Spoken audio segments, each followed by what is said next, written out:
There's been mud on my soul, there's been anger inside me, there's still unforgiven deeds that now it's time to free. I've been trapped inside so long, don't remember how to live, how much of life has passed me by as I slept inside my dreams. Oh yes, sip the waters too, let them wash all over you. Here you are at last, free yourself from past and walk into the new. Be guided by what's true, causing no one harm, least of all. Om Namah Shivaya Gurave Sat-Chit-Ananda Murtaye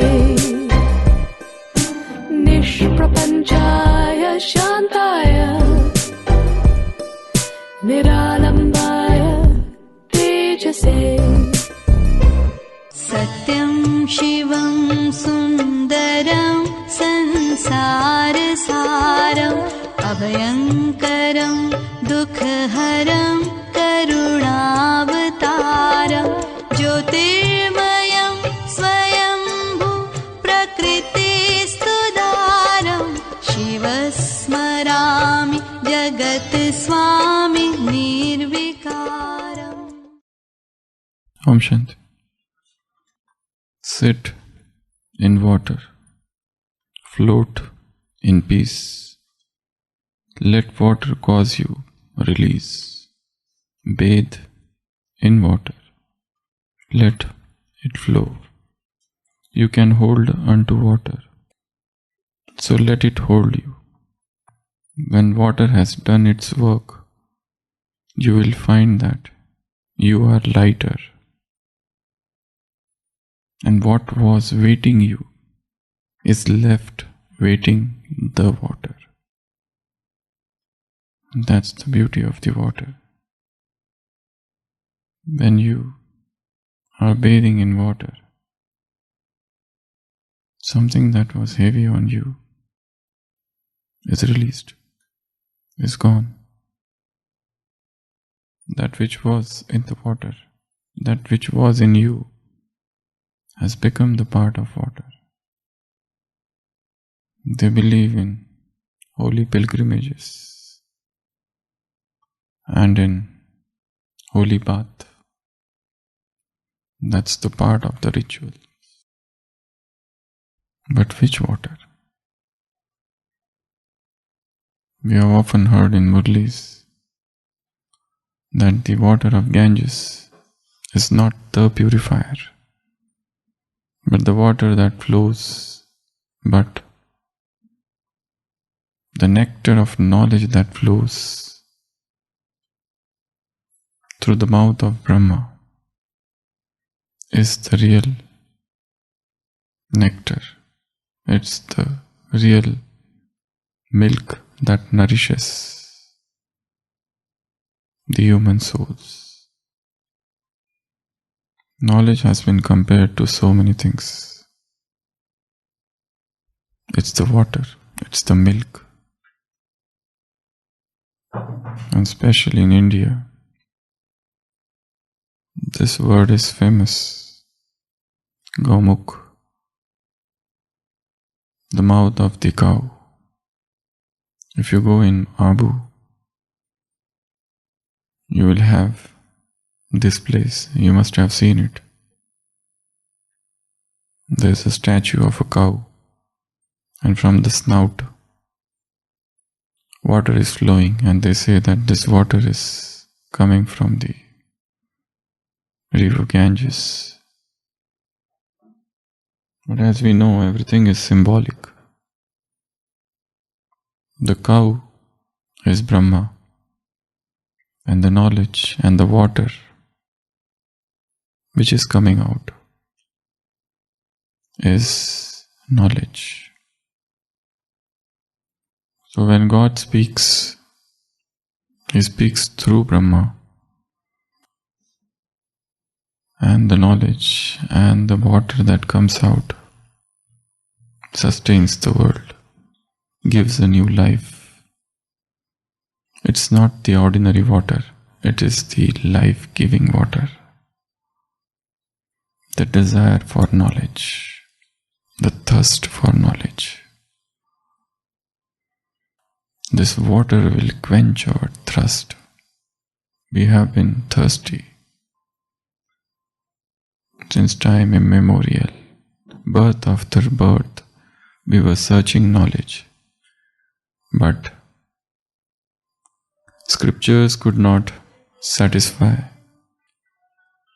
Scriptures could not quench our thirst. It is said that there was a man in Tibet and he wanted to become the wisest man in the world. So what he did? He created a library of books. And the whole life he spent in collecting books. He saw that not a single book is missing in his library. He traveled far and wide. And he collected almost everything. Every book, every scripture, every pamphlet, every booklet, whatever he could, he collected. Because this man wanted to become the wisest man in the world. And when you want to become knowledgeable, what we do? Reading books, reading theories, reading philosophies. So this man just kept on reading things. There was no time to read. The first step was to collect books. He thought, I will read later on. First, let my library has all the books in the world. So in this way, he was able to collect many books, and for this he had to travel a lot. So he traveled across the world and kept collecting the books, thinking that once all the books are with me, then I will start reading. So he had a huge stock of books. But then he fell ill. And the physician came and said, you have only 24 hours. So what he will do now? He wanted to know everything which is to be known, which can be known, which is the essence of life. So in 24 hours, how can he read thousands of books? Somebody suggested him, you do one thing. Called Buddhist monks, because the story is from Tibet. Call all the Buddhist monks and ask them to read. And then they will tell you the summary. So that before death, you will know everything. But then, again, this is an impossible task. How can all those monks go and read? And everyone will have a different summary. So then it was decided that the monks will go in the library, they will read, they will summarize, and after their summarization, whatever summaries they had, out of those summaries they will extract further one summary. And all in 24 hours. It was a difficult task. So all the monks went and they summarized, they read books as hurriedly as possible. And they came up with summaries, and then they started fighting. That my summary is better than yours. And the man died. And that's the end of the story. Just by reading books, you cannot become clever. You cannot become the man of wisdom. Even if you get to know all the books of this world, even if you study all the great men, even if you study all the philosophies, still something would be lacking. Because knowledge is not about reading. Knowledge is about experience. To know means two things: information plus anubhav. When these two things come together, that becomes knowledge. Otherwise, it is just information. You know, this is God, this is Paramdham, this is subtle world, this is Brahma, this is knowledge, this is Murli. Lot of information, the cycle of 5,000 years. This is nothing but sheer information. You know this is confluence age and God has come and is giving you this knowledge. This is Sakar Murli and that is Avyakta Murli. This cannot make you knowledgeable. Knowledge is the name of the stage of mind. Once Dadi Janki was in Madhuban and she fell sick. And doctor advised her that you should not leave the room, you should take complete bed rest. And that time, Murli used to be in the history hall. So she went to the Baba and said, I want to listen to Murli. So for the first time, a microphone or the speaker arrangement was done in Madhuban. For Dadi Janki, for the first time, never before this happened. So Dadi was delighted. She was lying on her bed and listening to Murli. But again, by evening, she was upset. She went to Baba again and she said, Baba, I could hear, but I could not see you. I wanted to see your expressions. What about that? So next day,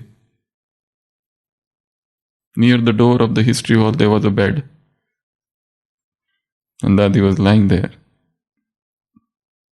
and listening to Murli. So knowledge is not just about listening. Knowledge is about experience. Knowledge is about feeling. Knowledge is about emotions. Knowledge should become the part of emotion. At present, it is the part of intelligence.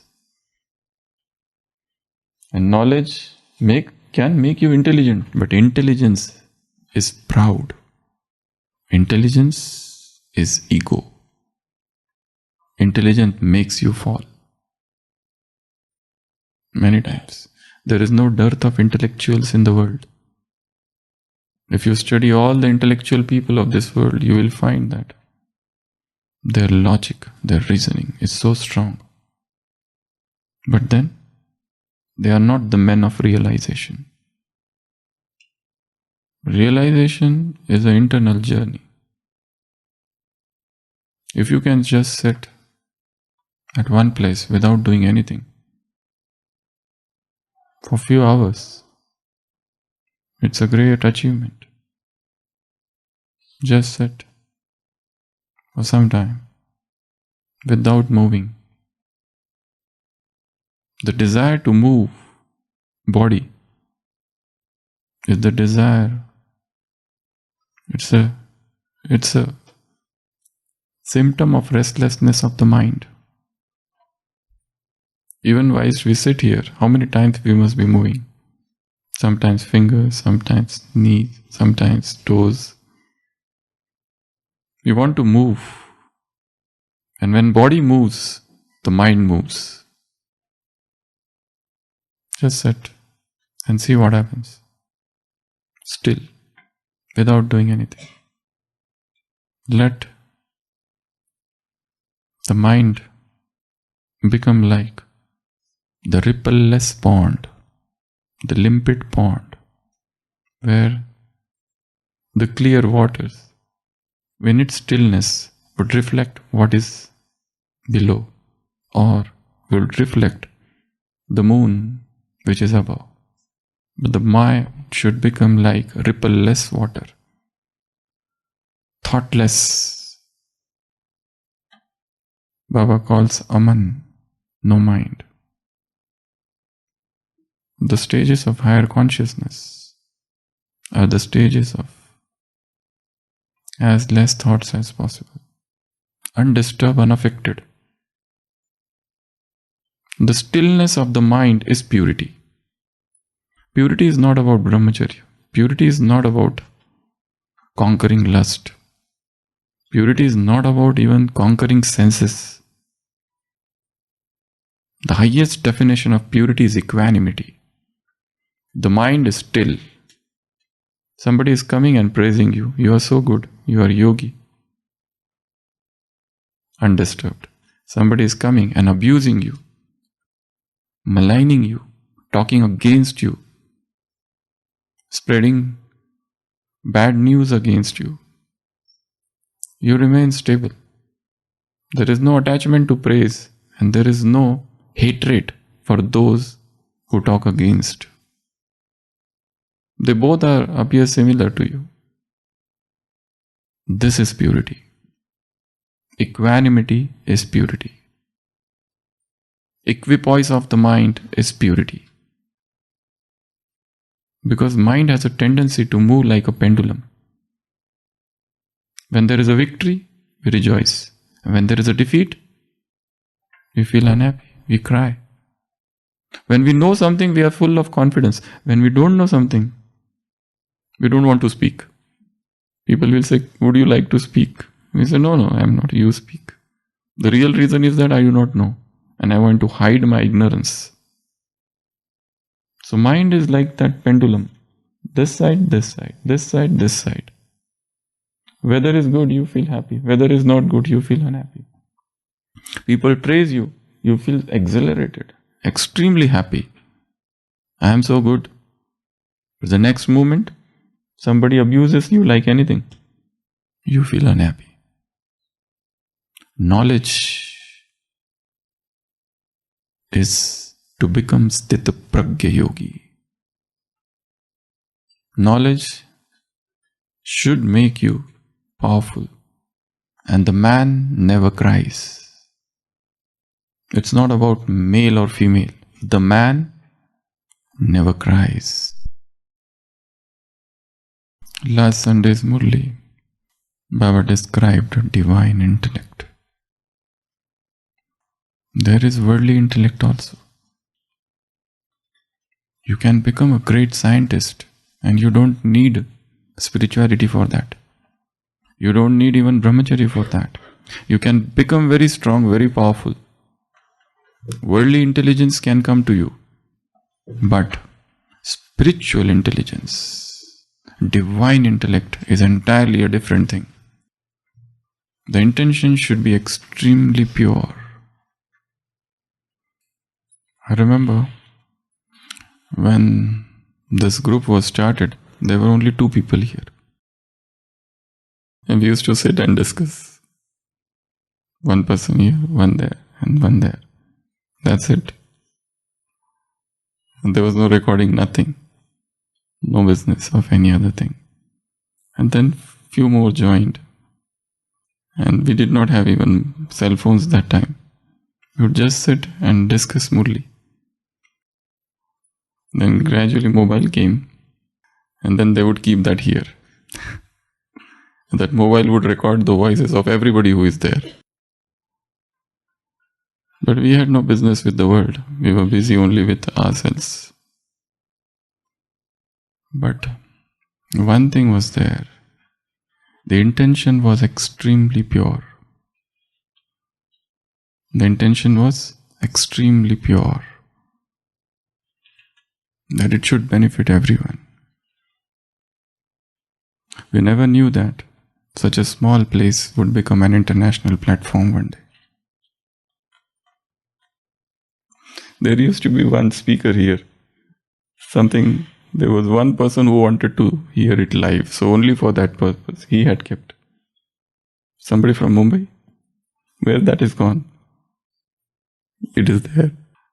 So, the beginnings of the great thing begin with very small things. But you have to stick to it. Just stick to it. When you know that your intentions are extremely pure, there is no deception in the heart, and there is a thirst for knowledge. Knowledge will come to you sooner or later. So in last Sunday's Murli, Baba talked about 14 points about divine intellect, which we had revised already. So divine intellect is your first birthright. Divine intellect is the birthright. Second, divine intellect is the blessing which you have got. You have not gone anywhere to borrow, to purchase, to steal, to rob somebody. You got it as a blessing. The moment you have taken birth, you have been blessed by the Father with divine intellect. The third, divine intellect is the foundation of Brahmin life.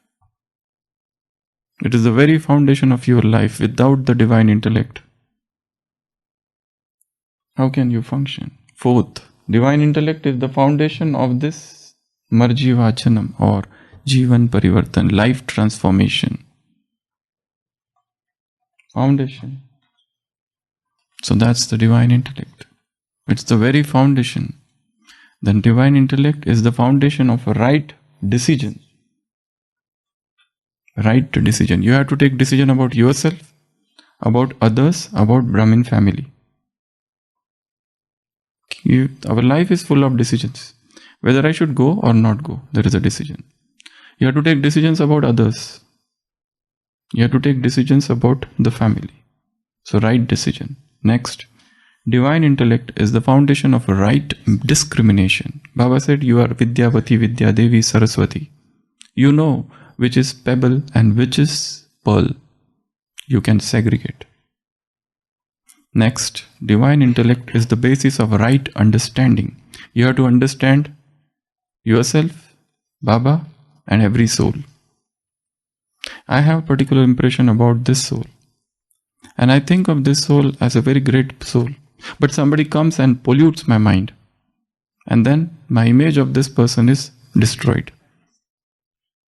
Now, after some day, somebody else comes. And he says, no, he is a very good person. Now I try to rebuild the image. But it is so tough because the power of negativity is sometimes more. So we form our opinion about people based on the opinions of others. Our own intelligence is gone somewhere, is lost. So divine intelligence gives you power of right understanding. So right decision, right discrimination, right understanding. Yathartha Janana. Next, divine intellect is a vehicle. Baba said with this vehicle you can travel the three worlds. It's a very speedy vehicle. Next, divine intellect is Buddhi Bal. Baba compared this with science. They were rishis. They would tame wild animals. Can't you do that? Next, divine intellect makes you Master Almighty Authority, Master Sarva Shaktivan. Next, divine intellect is something